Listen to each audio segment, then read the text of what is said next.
إن الحمد لله نحمده ونستعينه ونستغفره ونؤمن به ونتوكل عليه ونعوذ بالله من شرور أنفسنا ومن سيئات أعمالنا من يهده الله فلا مضل له ومن يضلله فلا هادي له ونشهد أن لا إله إلا الله وحده لا شريك له ونشهد أن محمدا عبده ورسوله أما بعد فأعوذ بالله السميع العليم من الشيطان الرجيم بسم الله الرحمن الرحيم ظهر الفساد في البر والبحر بما كسبت أيدي الناس ليذيقهم بعد الذي عملوا لعلهم يرجعون সম্মানিত আজকের ইজতেমায় পরিচালক এবং আমার সামনে উপবিষ্ট বয়োজ্যেষ্ঠ এবং সমবয়স্ক এবং বয়োজ্যেষ্ঠ সাংগঠনিক ভাইবোন, আজকে আমি আপনাদের সামনে কোরআন এবং হাদিস থেকে যে বিষয়টা নিয়ে আলোকপাত করব সেই বিষয়টা হচ্ছে ইলাহি আযাবের কারণসমূহ এবং শেষের দিকে আমাদের করণীয় কি। আল্লাহ তাআলা আমাকে যেন সঠিকভাবে বক্তব্যকে উপস্থাপন করার তৌফিক দান করেন, আল্লাহুম্মা আমিন। আল্লাহ তাআলার আযাব দুই ধরনের, প্রথমত দু ধরনের আমরা এইভাবে ভাগ করতে পারি। একটা হচ্ছে সম্পূর্ণভাবে আল্লাহ তাআলা ধ্বংস করেছেন, আর সম্পূর্ণরূপে ধ্বংস করেছেন আল্লাহ তাআলা ৬টি জাতিকে, যেই জাত ইতিহাসের পাতায় আল্লাহ তাআলা তার কোরআন মাজিদে তো উল্লেখ করেছেন, কিন্তু তাদের চিহ্ন দেখতে পাওয়া যায় না। একটা হচ্ছে নূহ আলাইহিস সালামের কওম, আরেকটা আদ, কওমে আদ, তারপরে সামুদ জাতি, তারা আসহাবুল আইকা মাদায়েনবাসী, কওমে ফিরআউন, আর আরেকটা হচ্ছে কওমে লূত। আর বাকি সম্পূর্ণভাবে ধ্বংস না করে আংশিক আযাব প্রেরণ করেন, দুনিয়াবে কিছু শাস্তি প্রেরণ করেন, কিন্তু সেই জাতকে আল্লাহ ধ্বংস করেন না। এই শাস্তিটা বিশেষভাবে মুহাম্মদ সাল্লাল্লাহু আলাইহি ওয়াসাল্লামের উম্মতের মধ্যে তো থাকবেই এবং অন্যান্য জাতির মধ্যেও আল্লাহ তাআলা দিয়েছেন। তো সম্পূর্ণ বিনাশ নয়, কিন্তু সাময়িক শাস্তি প্রদানের মধ্যে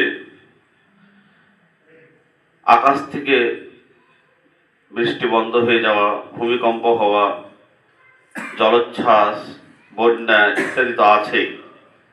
তার মধ্যে গুরুত্বপূর্ণ এই তালিকার মধ্যে যেগুলো পড়ে সেগুলো হচ্ছে কি, বিভিন্ন মানুষের মধ্যে টেনশন চলে আসা, ভেতরে ভেতরে তাদের উপরে নিজের ভবিষ্যৎ নিয়ে অনেক সময় সংশয় থাকা, বা অসুখ বিসুখ অনেক সময় এর অন্তর্ভুক্ত হয়ে যেতে পারে। যেমন অসুখের মধ্যে করোনা ভাইরাস একটা অতিবাহিত মানুষের মধ্যে আতঙ্ক ছিল। আর রাষ্ট্রীয়ভাবে যেগুলো হচ্ছে সেটা হচ্ছে কাগজপত্র ঠিক করা, এগুলো কিন্তু একটা আযাবের অন্তর্ভুক্ত। আরেকটা আযাবের অন্তর্ভুক্ত হচ্ছে পরস্পরের মধ্যে মেল না থাকা, পরস্পরের মধ্যে অমিল এবং পরস্পরের মধ্যে শত্রু হওয়া, পরস্পরের গীবত তহমত করা, মনের মধ্যে অশান্তি, ভাই ভাই মিল নেই, রাজনৈতিক নেতাদের মধ্যে কোনো স্থিরতা নেই। এগুলো আল্লাহ তাআলার এক একটা শাস্তি। সেই দিন আব্দুল্লাহ সালাফি সাহেবের বক্তব্য পুরোটা শুনেছিলাম, তাতে তিনি যে বিষয়টা স্পষ্ট করেছিলেন আমার মনে হয়েছে, সেটা হচ্ছে কি, মানুষ যেগুলো ইলাহি গজব আছে সেটা তো মানুষ স্পষ্ট বুঝতে পারে। ভূমিকম্প আসা, ব্যাপক বন্যাতে সবকে ঘরবাড়ি ডুবিয়ে দেওয়া, তার মধ্যে গঙ্গা নদীর ভাঙন, এগুলো আমরা অন্তর্ভুক্ত করতে পারি। কিন্তু পরস্পরে আমরা যে শত্রু হয়ে গেছি, পরস্পরে আমরা যে বদলা নেওয়ার জন্য আমরা অনেক সময় ভেতরে কি করছি, অন্তরের ভিতরে একটা লালন করছি, কি আমার ওই কষ্ট দিয়েছে আমিও তার বদলা নেব।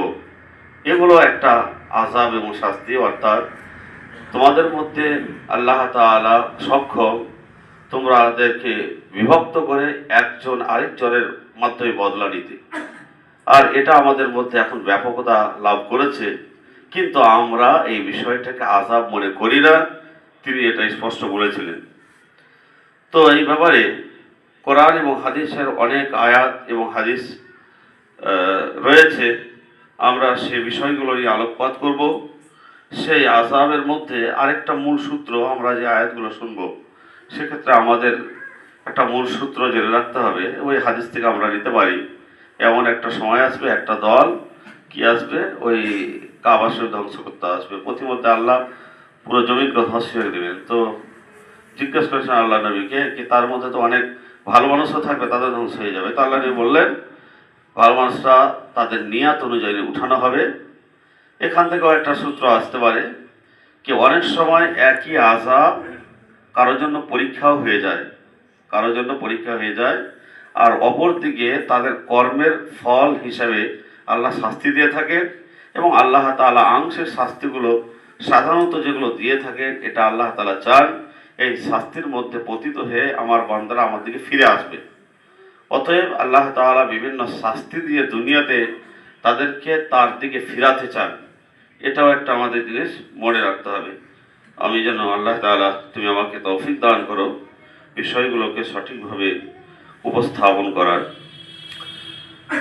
সম্পূর্ণ বিনাশ নয় কিন্তু দুনিয়াবী আযাবের কারণ, সম্পূর্ণ ধ্বংস নয় কিন্তু আযাবের কারণের মধ্যে 1 নম্বর পয়েন্ট এখানে দেওয়া হয়েছে মানুষের কৃতকর্ম, পাপের শাস্তি। আমরা পাপ করার কারণে আল্লাহ তাআলা বিভিন্ন আযাব দিয়ে থাকে। যেমন আল্লাহ তাআলা বলছে ওয়া আসাবাতকুম মিন মুসিবাতিন ফাবিমা কাসাবাত আইদিকুম ওয়া ইয়াফু আন কাসীর।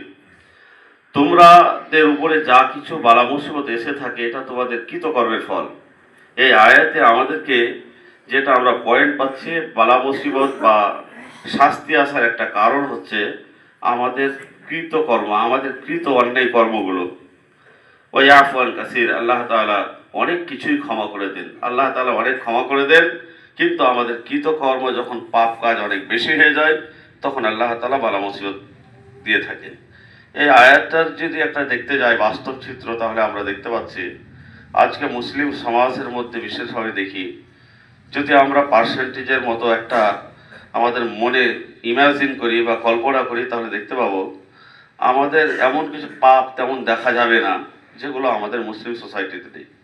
আপনি টিকিট বিক্রি থেকে নিয়ে শুরু করুন, সুদি কারবার থেকে শুরু করুন, আর অন্যান্য হারাম কাজ থেকে শুরু করুন, বিভিন্ন কাজে কিন্তু যখন মুসলিমদের দেখি তাদের মধ্যে ব্যাপকতা লাভ করেছে। বাড়িতে বাড়িতে সুদ, বাড়িতে বাড়িতে মোবাইলেও তারা লোভ থামতে পারছে না, বিভিন্ন জুয়ার সময় মেতে যাচ্ছে, তাদের সব কিছু উজাড় হয়ে যাচ্ছে। তো আমরা যখন দিনের কথা বলি তখন তারা এটা মানতে চায় না। তো আল্লাহ তাআলা বলছেন তোমাদের উপরে যে বালা মুসিবত আসে এগুলো তোমাদের কৃতকর্মের ফল। আরেকটা আয়াত এখানে পেশ, হেদায়েতের পথে ফিরিয়ে আনার জন্য আল্লাহ তাআলা শাস্তি দেন, যেটা আমি আগে কথাটা বললাম যে আল্লাহ তাআলা আমাদেরকে শাস্তি দিয়ে থাকেন যাতে করে আমরা আল্লাহর দিকে ফিরে আসি। যেমন আল্লাহ তাআলা জাহারাল ফাসাদু ফিল বাররি ওয়াল বাহরি বিমা কাসাবাত আইদিন নাস, জলে এবং স্থলে বিপর্যয় ছড়িয়ে পড়েছে মানুষের কৃতকর্মের জন্য। মানুষের অন্যায় কৃতকর্মের জন্য জলে স্থলে বিপর্যয় ছড়িয়ে পড়েছে। লিউযীকাহুম বা'দাল্লাযী আমিলু, তারা যা কর্ম করেছে তার কিছু শাস্তি আস্বাদন করার জন্য, আর আরেকটার জন্য লাআল্লাহুম ইয়ারজুন, যাতে তারা ফিরে আসে। তারা যে কৃতকর্ম করছে, তাদের যে কৃতকর্ম, অন্যায় কৃতকর্ম, আল্লাহ বিরোধী কৃতকর্ম, তাদের কিছু কৃতকর্ম শাস্তির জন্য আল্লাহ তাআলা শাস্তি দিয়ে থাকেন। আরেকটা কি, তারা যেন আল্লাহর দিকে ফিরে আসে এই জন্য দিয়ে থাকেন। আমি একটা উদাহরণ হিসেবে পেশ করছি। আমাদের বিভিন্ন শাইখের বাস্তব চিত্র দেখেছি, যারা সৌদি আরব থেকে যখন পড়ে আসছেন তখন কারো ব্যাপারে কিছু বললেই ওরা মানে এটাকে সহ্য নিতে পারছেন না।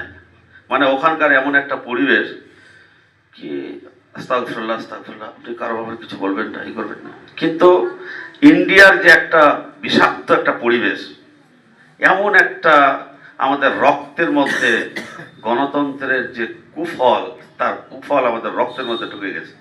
তো আমরা কি করছি, এমন একটা পরিবেশ আসছে যে এখানে যখন 2-1 বছর থাকছে তখন তিনের মধ্যে অ্যাডজাস্ট হয়ে যাচ্ছে, তিনার খারাপ লাগছে।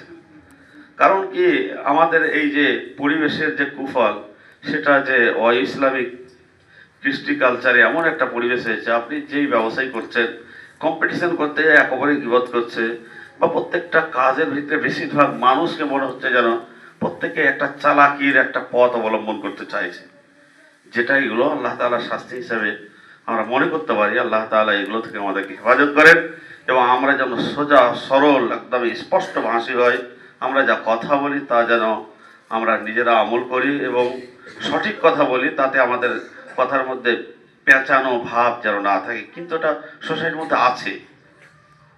আল্লাহ তাআলা আমাদেরকে হেফাজত করুন। তো জলে এবং স্থলে বিপর্যয় ছড়িয়ে পড়েছে, এর একটা উদাহরণ হিসেবে আমি এটা পেশ করলাম। হতে পারে উদাহরণটা পারফেক্ট হবে, কারণ আমরা যেখানেই যাই, মসজিদ হোক, মাদ্রাসা হোক, আর সর্দার মহলের কাজ হোক, আর রাজনীতিকের ব্যাপারটা ছাড়েন, ওদের কোনো লাগাম নেই। মানে গণতন্ত্রের একটা সুন্দর বাস্তবতা, ওটা রোলস বলছি না, বাস্তবতা হচ্ছে বিরোধী পক্ষের যত আপনি গীবত করবেন আর নিজেকে আপনি মিথ্যা হোক, ধোঁকাবাজি হোক আর সত্য হোক, আপনি যেভাবে মানুষকে আপনার কথা দিয়ে মানে আকৃষ্ট করতে হবে, তাহলে আপনি জিততে পারবেন।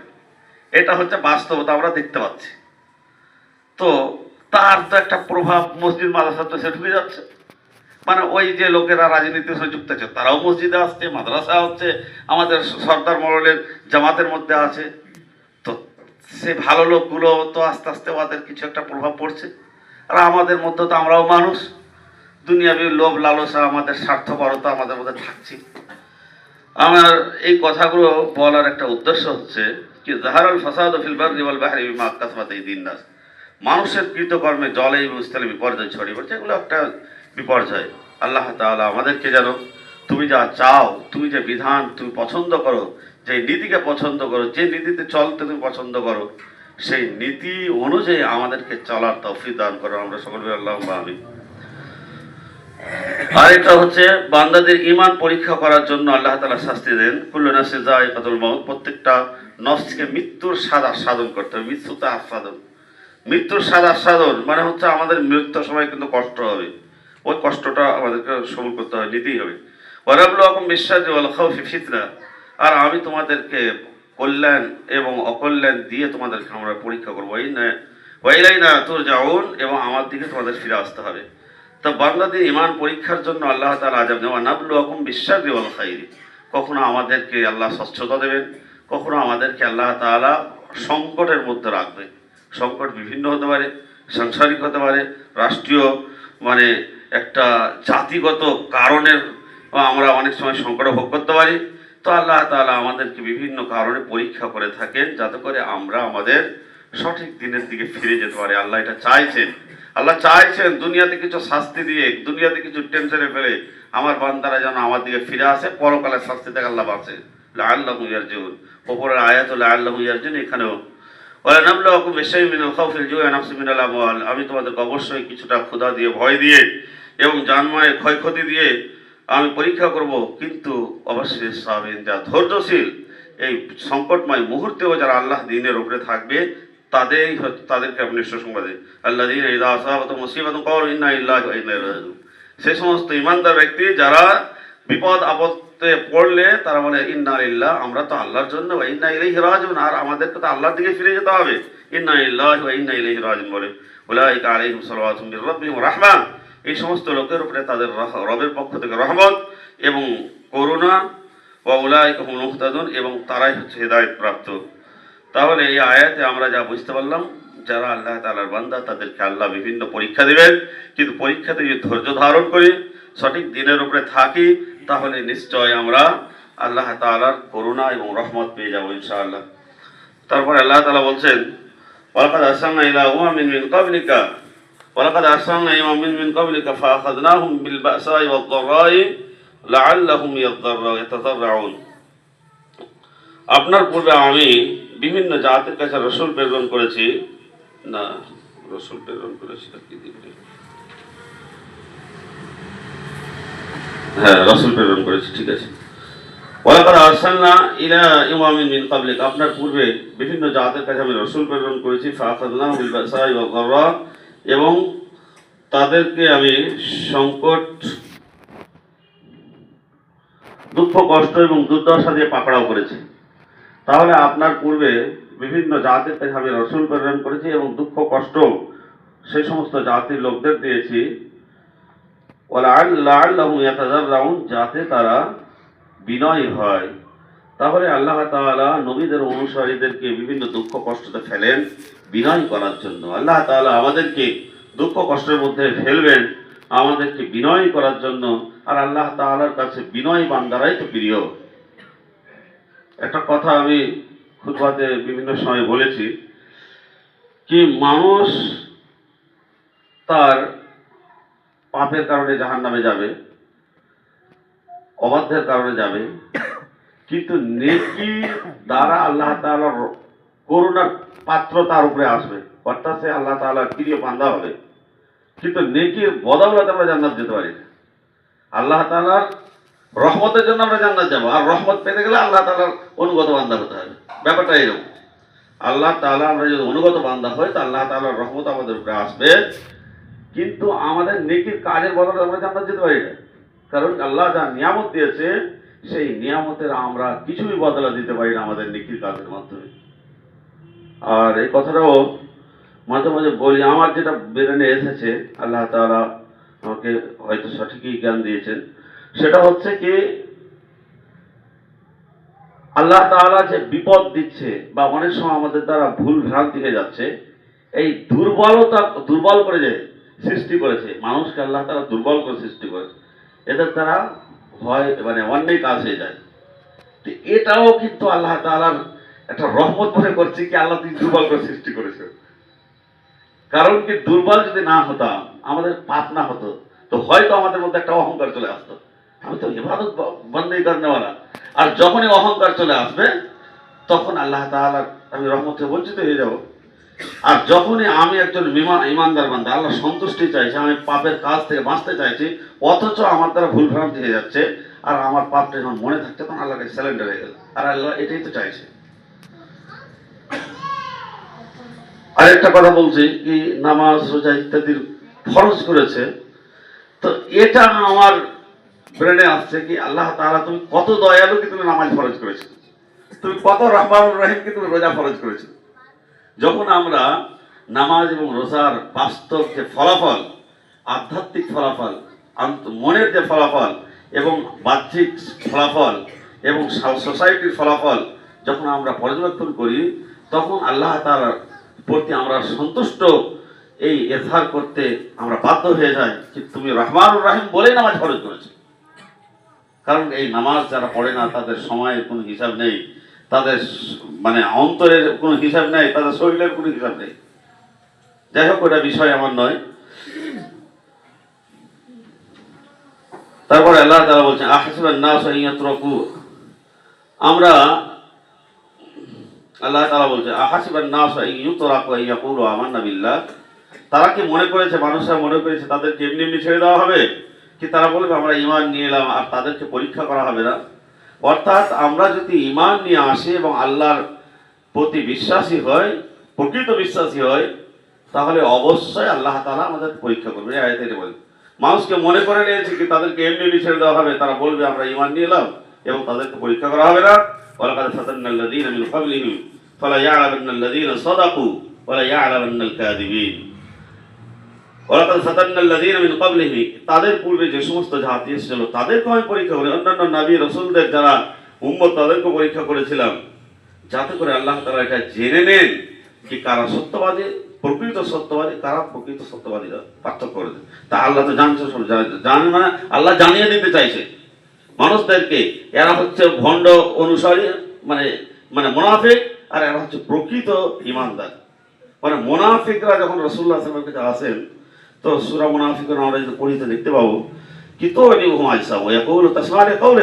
যখন তারা কথা বলে আপনি তাদের বডি ল্যাঙ্গুয়েজ আপনি আকৃষ্ট হয়ে যান, হে আল্লাহর রাসূল, হে আল্লাহর রাসূল, মানে এমন ভাবেও জি হুজুর ওটা বেশি। আর ওয়াইয়াকুলু তাসমা'লি কাওলিহিম, কথা বললে তারা কি করে, আপনি তাদের কথাটা মন দিয়ে শুনে। কিন্তু তাদের অন্তরে যা রয়েছে আর মুখে যা বলে তার অন্তরের সাথে মুখের মিল নেই। অর্থাৎ মুখে বলছে আমরা ঈমান নিয়ে এসেছি, অন্তরে বলছে আমি ঈমান আনি। তো সূরা মুনাফিকুনের বেশিরভাগে তাদের যে বৈশিষ্ট্য তুলে ধরা হয়েছে। তো আল্লাহ তাআলা অনেক সময় পরীক্ষা করেন যারা ঈমানদার বান্দা কি যারা প্রকৃত ঈমানদার আর প্রকৃত ঈমানদার নয় এদের মধ্যে পার্থক্য করার জন্য। যখন বিপদ আসবে তখন ভণ্ড ঈমানদার বা স্বার্থপরের জন্য ঈমানদারিতা জাহের যারা করেছে তারা আস্তে আস্তে কেটে যাবে, আর প্রকৃত যারা ঈমানদার তারা কিন্তু বিপদের সময় অটল থাকবে। এই আল্লাহ তাআলা মানুষকে জানিয়ে দিতে চায়, আর এটাই কথা আল্লাহ তাআলা জেনে নিতে চান।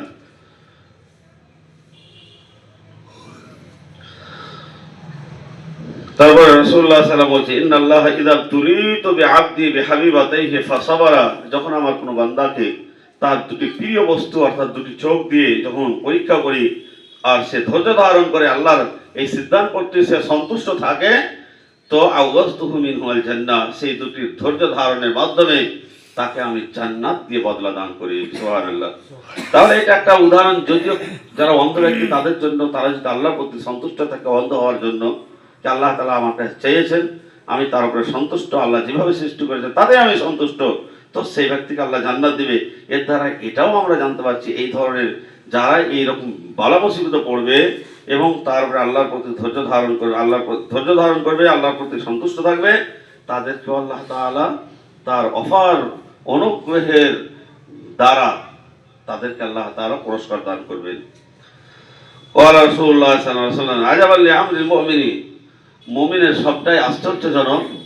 কত শুনেছে মানে বেশি পরেটা ঠিক আছে আমি বাদ দিয়ে আজাবাল লিআমরিল মুমিনি, মুমিনের বিষয়টি আশ্চর্যজনক, তার প্রত্যেকটাই হচ্ছে কল্যাণকর। তাকে যদি সে বিপদে পড়ে তো সে ধৈর্য ধারণ করে, এটা বিপদটা তার জন্য কল্যাণকর হয়ে যায়। আর সেই ব্যক্তি যদি কোনো স্বাচ্ছন্দ্যের মধ্যে পতিত হয় তাহলে সে ব্যক্তি আল্লাহর কৃতজ্ঞ হয়, আল্লাহ তাআলা শুকরিয়া আদায় করে, এটা তার জন্য কল্যাণ। ফাসাবারা ফাকানা খায়রাল লাহু, এটা তার জন্য কল্যাণকর হয়ে যায়। অতএব মুমিনের জন্য সবটাই, আমরা বিপদে পড়লেও সেটা আমাদের কল্যাণকর। আর আমরা যদি স্বাচ্ছন্দ্য করি আল্লাহ তাআলা আমাদের বিশেষ রহমতকে দুনিয়াতে কিছু আমাদেরকে ভালো কিছু দিতে চায় তাহলে সেটাও আমাদের জন্য কল্যাণকর, কারণ কি সে কৃতজ্ঞতা স্বীকার করে। তারপর আল্লাহ ইজা আরাদাল্লাহু বিআবদিহিল খায়র আজ্জালা লাহুল উকুবাতা ফিদ দুনিয়া, যখন আল্লাহ তাআলা কোনো বান্দার সঙ্গে কল্যাণ করতে চান, মানে তার কিছু কল্যাণ করতে চান, তখন দুনিয়াতে কিছু শাস্তি দিয়ে তার গুনাহ খাতাকে ক্ষমা করে দেন। ওয়া ইজা আরাদাল্লাহু বিআবদিহি শাররা আমসাকা আনহু বিযুনুবিহি, আর আল্লাহ তাআলার কোনো বান্দার ব্যাপারে যদি অকল্যাণের ইচ্ছা থাকে তার শাস্তির বদলা তাকে আটকে রেখে দেন কিয়ামতের ময়দানের জন্য। তাহলে এটা আমরা মনে করবো না। একজন ব্যক্তি, আমি ছোট ছিলাম তখন একজন ব্যক্তি বলছে যে তখন আমাদের বাড়িটা নিচে ছিল একটু, তো বৃষ্টির পানি এসে আমাদের বাড়িটা আগে ঢুকছে, ওরা যে বেশি নামাজ পড়ছে তোকে বাড়িটা আগে কেন ঢুকছে। তো এটা এই ধারণা কেন আসছে, আল্লাহ তাআলার যে নীতি সেই নীতি সম্পর্কে আমাদের জ্ঞান না থাকার কারণে। কারণ কি আল্লাহ তাআলা যখন কোনো বান্দার সঙ্গে কল্যাণ করতে চান তাহলে দুনিয়াতে তাকে শাস্তি দিয়ে থাকেন, এবং আল্লাহ তাআলা যদি অকল্যাণ করতে চান তার শাস্তি দেন না, মানে ওকে আরো ভালো থাকে, মানে বিপদ আপদ থেকে থাকে না, আর ওই শাস্তির একদম পূর্ণ বদলা একদম কিয়ামতের ময়দানে জাহান্নাম দিয়ে দিবে। দুনিয়ার শাস্তি আর জাহান্নামের শাস্তি পার্থক্য 70 গুণ বেশি। যদি আগুনের তেজ হয় তো অন্য শাস্তিগুলো সেরকম হবে, তো 70 গুণ বেশি শাস্তি পাবে।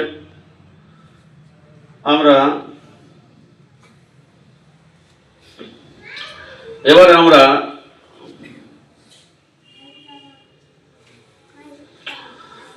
কিছু বাদ দিয়ে বলে আল্লাহ রাসূল সাল্লাল্লাহু আলাইহি সাল্লাম আল্লাহ তাআলার কাছে 3টি দোয়া করেছিলেন। আমরা ভালো করে হাদিসটা শুনবো, আমরা অনেকেই শুনেছি, তারপরে আবার আমাদের স্মরণ করতে হবে যে আল্লাহ তাআলার কাছে রাসূলুল্লাহ সাল্লাল্লাহু আলাইহি সাল্লাম কি করেছিলেন, 3টি দোয়া করেছিলেন, আবেদন করেছিলেন, আল্লাহ তাআলার কাছে দোয়া চেয়েছিলেন। সাআলতু রাব্বি সালাসান ফাআতানি ইসনাতাইন, আমাকে আল্লাহ তাআলা 2টি দান করেছেন। আমি 3টি আবেদন করেছিলাম, 2টি দিয়েছেন। ওয়া মানআনি ওয়াহিদাতান, একটি আমাকে দেননি, বঞ্চিত করেছেন। সাআলতু রাব্বি আল্লাহ ইউহলিকা উম্মতি বিসসানা ফাআতানিহা, আমি আল্লাহকে চেয়েছিলাম আমার উম্মতকে যেন দুর্ভিক্ষ দুর্ভিক্ষ দিয়ে একেবারে ধ্বংস না করে দেওয়া হয়, অর্থাৎ দুর্ভিক্ষ দিয়ে সব যেন ধ্বংস হয়ে যাবে। আল্লাহ তুমি একসাথে আমার উম্মতকে ধ্বংস করিও না। আল্লাহ তা আমার কবুল করেছেন। ওয়াসাল তো আল্লাহ ইউহলিক উম্মতি বিল গারাক ফাআতানিহা। আল্লাহ তুমি আমার বান্দাকে ব্যাপক মানে প্লাবন দিয়ে ধ্বংস করিও না। আল্লাহ তুমি আমার উম্মতকে ব্যাপক প্লাবন দিয়ে ধ্বংস করিও না, একবারে ব্যাপক প্লাবন, যেমন নূহ আলাইহিস সালামের কওমকে একবারে পুরো ডুবিয়ে শেষ করে দিয়েছিলেন। তা আল্লাহ তাআলা এটা কবুল করেছে। বন্যা আসবে কিন্তু ব্যাপক ওইভাবে আসবে না। তো আমরা দেখতে পাচ্ছি কিছু কিছু লোক মরছে, 10 জন 20 জন 50 জন 100 জন 200 জন, হ্যাঁ, কিন্তু ব্যাপকভাবে একটা এলাকার লোক পুরোটাই শেষ হয়ে যাচ্ছে, এটা আমরা কিন্তু শুনতে পাচ্ছি না। কারণ কি আল্লাহ তাআলা দোয়া কবুল করেছেন, আমার উম্মতকে তুমি ব্যাপকভাবে বন্যা দিয়ে এবং প্লাবন দিয়ে ধ্বংস করিয়ে না, তা কবুল করেছেন। কোনটা কবুল করেননি? ফাআদু ওয়াসালতু আল্লাহ ইয়াজআলা বাসাহুম বাইনাহুম ফামানাআনিহা। আমি আল্লাহর কাছে চাইলাম আমার উম্মতরা যেন পরস্পরের মধ্যে বিদ্বেষ লড়াই করে যেন ধ্বংস না হয়, তা আল্লাহ কবুল করলেন না। তার উম্মতের মধ্যে কি হবে? পরস্পর লড়াই হবে। আর এই লড়াইটা কিসের জন্য হবে? তাদের কৃতকর্মের জন্য। আমাদের অন্তরের মধ্যে মেলটা না থাকার একটা বড় শাস্তি কিসের জন্য হয়? কারণ আমরা আল্লাহ এবং তার রাসূলের কথা ফলো করি না। একটা কথা, একটা হাদিস সত্য, মুসলিম সে যে নিজের জন্য যেটা পছন্দ করে আমার ভাইয়ের জন্য সেটা পছন্দ করে, তাহলে এইটা যদি মানে মানুষ অমিলেই হয় না। আমি আবার হাদিসটা বলেন, হ্যাঁ আবার বলেন হাদিসটা। মুসলিম হচ্ছে সেই ব্যক্তি নিজের জন্য যেটা পছন্দ করবে, নিজের ভাইয়ের জন্য সেটা পছন্দ করবে। ওই তিনটা ওই যেটা তিনটা, একটা আল্লাহ তাআলার কাছে আল্লাহ নবী সাল্লাল্লাহু আলাইহি ওয়াসাল্লাম তিনটা চেয়েছিলেন। একটা হচ্ছে ব্যাপক দুর্ভিক্ষ দিয়ে ধ্বংস না করেন, আরেকটা হচ্ছে ব্যাপক প্লাবন দিয়ে একদম সম্পূর্ণ ধ্বংস না করেন, আরেকটা হচ্ছে মুসলমানরা পরস্পরের জন্য লড়াই করে এবং পরস্পরের মধ্যে বিদ্বেষ এবং শত্রু হয়ে পরস্পরের যেন শাস্তির আস্বাদন না করে, তা এটা আল্লাহ কবুল করেননি। এই হাদিসটা সেই মুসলিমের, আপনি যেটা বললেন 2890। আল্লাহ তাআলা বলছেন কুরবান কাদিরু, এখানে আরেকটু ব্যাপকভাবে আছে। এখানে পরস্পরের শাস্তির মধ্যে অন্য এখানে ব্যাখ্যা দেওয়া হয়েছে আল্লাহ ইয়াকাবাইনাহুম ফুরকাতুন, তাদের মধ্যে বিচ্ছিন্ন সৃষ্টি হয়। ওয়া কিতালুহুম তুহলিকু ওয়া তুযইফুহুম, তাদের মধ্যে যুদ্ধ না বাঁধে মুসলমানদের পরস্পরের মধ্যে, যাতে তাদেরকে ধ্বংস করে দেয়, তাদেরকে দুর্বল করে দেয়। ওয়াল বাস ওয়াল হুরুবু, আর বাসাহুম যে শব্দটা আছে তার মানে হচ্ছে আল হুরুব বা যুদ্ধ। ওয়াল ফিতা ফামানাআনি, আল্লাহ এটা কবুল করেননি। লাম ইউজিবুল্লাহু আযজা ওয়া জাল্লা, আল্লাহ তার এই দোয়াটা কবুল করেননি। তিলকা দাওয়া লিকাউনিহি মুখালিফাতান লিকাদাইহিল মুবরামি ওয়া মাশিয়াতিহি আল্লাতী লা ইউসালু আনহা, কারণ কি তার যে অপরিবর্তনীয় বিধান এবং ইচ্ছার পরিপন্থী ছিল। আল্লাহ তাআলা এটা চাইছেন মানুষের কৃতকর্মের জন্য, এই জন্য আল্লাহ তাআলা সেটা কবুল করেননি। যে বিষয়ে প্রশ্ন করার অনুমতি আমাদের নেই, আল্লাহ তাআলা যা চান তাই করেন। আল্লাহ তাআলার কার্যের ব্যাপারে বান্দা প্রশ্ন করতে পারে না। মানুষের কর্ম সম্পর্কে মানুষকে জিজ্ঞাসা করা হবে, মানুষ জিজ্ঞাসিত হবে, মানুষকে প্রশ্নের উত্তর দিতে হবে। আর আল্লাহর সম্পূর্ণ সব কিছু, আল্লাহর হিকমত সম্পর্কে একজন ইমানদারের মধ্যে একটা উসুলের কথা হচ্ছে কি আমার সেই হিকমত বুঝে আসুক আর না আসুক, আমাকে আত্মসমর্পণ করতে হবে। কারণ কি মানুষের মধ্যে এতটা ক্ষমতা নেই যে আল্লাহ তাআলার সমস্ত কিছু পরিকল্পনা সম্পর্কে বুঝে ফেলবে। মানুষ যদি বুঝে নিতে পারে আল্লাহ তাআলা এর মাধ্যমে কি কল্যাণ করতে চাইছেন, এটা তার জন্য সোনার উপরে সোহাগা, অর্থাৎ সেটা তার জন্য আরো কল্যাণকর। কিন্তু মানুষের যদি আল্লাহ তাআলা হিকমত সম্পর্কে বুঝে না আসে, তা মানুষকে যা কিছু আদেশ এবং নিষেধ করা হয়েছে, যা নীতি দেওয়া হয়েছে, তার উপরে আনুগত্য করতে হবে। তা আল্লাহ তাআলা আমাদের এই রাসূলুল্লাহ সাল্লাল্লাহু আলাইহি ওয়াসাল্লাম দোয়া কবুল করেনি, এটা আল্লাহ তাআলার ইচ্ছা। অতএব আমাদের মধ্যে বিভেদ বিচ্ছেদ হবে, আর এই বিভেদ বিচ্ছেদ থেকে বাঁচার বড় মাধ্যম হচ্ছে আল্লাহ এবং তার রাসূলের বিধানকে মানা। আল্লাহ এবং তার রাসূলের বিধানের দিকে যদি আমরা যাই, আমাদের মধ্যে এই জিনিসটা আসবে। এই আয়াতটা আল্লাহ, ওই যেটা আমি প্রথম দিকে বললাম, এই আয়াতের মূল অর্থ কুল হুয়াল কাদিরু আলা ইয়াবাসা আলাইকুম আযাবান মিন ফাওকা মিন তাহতি আরজুলিকুম, তিনি ক্ষমতা রাখেন তোমাদের আকাশ থেকে উপর থেকে আযাব প্রেরণ করার, মাটির নিচে থেকে আযাব প্রেরণ করার, আও ইয়ালবিসুকুম শিয়াম, তোমাদেরকে বিভিন্ন দলে বিভক্ত করার, ওয়া ইউযীকা বা'দাহুম বা'সা বা'দিন, আর একজন অপরজনকে দিয়ে শাস্তি আস্বাদন করার। উনজুর কাইফা নুসারিফুল আয়াতি লাআল্লাহুম ইয়াতাফাক্কাহুন, কিভাবে আমি আল্লাহ তাআলা লাআল্লাহুম ইয়াফকাহুন। তো আল্লাহ তাআলা এখানে কি করছেন, এখানে পরস্পরকে দিয়ে শাস্তি আস্বাদন করা আল্লাহ তাআলার ওই আযাবের সঙ্গে বর্ণনা করেছেন কি আল্লাহ তাআলা ক্ষমতা রাখেন উপর থেকে আযাব প্রেরণ করা, আযাবটা আমরা বুঝতে পারছি। হ্যাঁ, অতিবৃষ্টি নাজিল হচ্ছে, আরো অনেক কিছু, আর মাটির নিচে থেকে আযাব, ভূমিকম্প আর অন্যান্য কিছু। কিন্তু ওই একই সঙ্গে আল্লাহ তাআলা বলেছেন তোমাদেরকে বিভেদ করে দেওয়া, তোমাদেরকে বিভিন্ন দলে বিভক্ত করে তোমাদের পরস্পরকে দিয়ে শাস্তি আস্বাদন করানোর ক্ষমতা আল্লাহ রাখেন। কিন্তু এটা আমরা আযাব মনে করছি না। যেহেতু সময় শেষ হয়ে গেছে, আরও গুরুত্বপূর্ণ কথা ছিল, তো আজকে আমাদের এই বিষয়টার সাথে এটাও আমরা মনে রাখবো কি আজকের যে এই যে SIR হচ্ছে, এটাও একটা আল্লাহ তাআলার আযাব হিসাবে এখানে SIR কথাটা উল্লেখ করাও আছে এই ব্যাপারটা। তো এটাও আমাদের জন্য একটা শাস্তির কারণ। এই শাস্তির মাধ্যমে কারোর জন্য রহমত হবে, আমরা যদি ইমানদার থাকতে পারি, এটা আল্লাহ তাআলার মানে আমাদের জন্য পরীক্ষা, যাতে করে আল্লাহ তাআলা আমাদেরকে ফিরিয়ে নিয়ে আসতেন। যতগুলো সূত্র আছে, একই শাস্তি এক একজনের জন্য আল্লাহর বিশেষ শাস্তি, এক একজনের জন্য আল্লাহ তাআলার বিশেষ রহমত। এবং এই শাস্তি যখন ব্যাপকভাবে, মানে বেশিরভাগ লোক যখন অন্যায়ের মধ্যে থাকবে তখন এই শাস্তিগুলো আসবে, বেশিরভাগ লোক অন্যায় থাকবে তখন শাস্তিগুলো আসবে। আর এই শাস্তির মধ্যে দু চারটা ইমানদার থাকবে, তো তারা তাদের নেকির পরিমাণ অনুযায়ী, মানে সেই অনুযায়ী আল্লাহ তাআলার কাছে বদলা পাবে। তো অবশ্যই এর থেকে যদি সময় হয়ে গেছে তাও মৌখিক বলে দিচ্ছি, সেটা হচ্ছে এই রকম শাস্তি থেকে বাঁচার মধ্যে আমাদের যেটা ধর্মীয় কর্তব্য হচ্ছে, সেটা হচ্ছে আমরা বেশি বেশি করে দাওয়াতি কাজ করব। কারণ কি কোনো সম্প্রদায়ের মধ্যে ইসলাহ কারণেওয়ালা সম্প্রদায় যদি থাকে, আল্লাহ তাআলা তাদের উপরে আযাব প্রেরণ করেন না। অতএব ইসলাহ করতে হবে, মানুষকে দিনে দিনে দাওয়াত দিতে হবে, আর আমাদেরকে ইস্তেগফার করতে হবে। এই ব্যাপারে আরো অনেকগুলো দলিল ছিল। অতএব আমাদেরকে নিজেদের পাপ রাশি সম্পর্কে ক্ষমা চাইতে হবে, আর আমাদের নেকির কাজের দিকে ফিরে আসতে হবে। এই সবগুলো আমরা করব। আর মানুষ হিসেবে কর্তব্য যেগুলো আছে, আমাদের কাগজপত্রে যা কিছু সঠিক করে সেগুলো করব, এবং আল্লাহ তাআলার উপর ভরসা করব। অত ভয় করার দরকার নেই, কিন্তু আমাদের মৌলিক কাজগুলো আমরা কিন্তু এটা করব। আমরা ক্ষমা চাইবো আল্লাহ তাআলার কাছে, দা ইসলাহের কাজ করব, এবং আল্লাহ এবং তার রাসূলের আনুগত্য করব। তা আল্লাহ তাআলা আমাদের বিপদকে দূর করে দেবেন। আল্লাহ তাআলা তিনি সর্বশক্তিমান। মানুষের আল্লাহ তাআলা যদি আমলের মানুষের অন্তর থাকে, অতএব যারা জাতিগত বিদ্বেষ ছড়াতে চাইছে তাদের অন্তরকে আল্লাহ ঘোরাতে সামান্যতম সময় লাগবে না। আল্লাহ তাআলা আমাদেরকে যেন আজকে যা কিছু আলোচনা হলো সেগুলোকে আমাদের সকলকে আমল করা তৌফিক দান করেন। আল্লাহু আমিন। আমরা আমাদের শেখ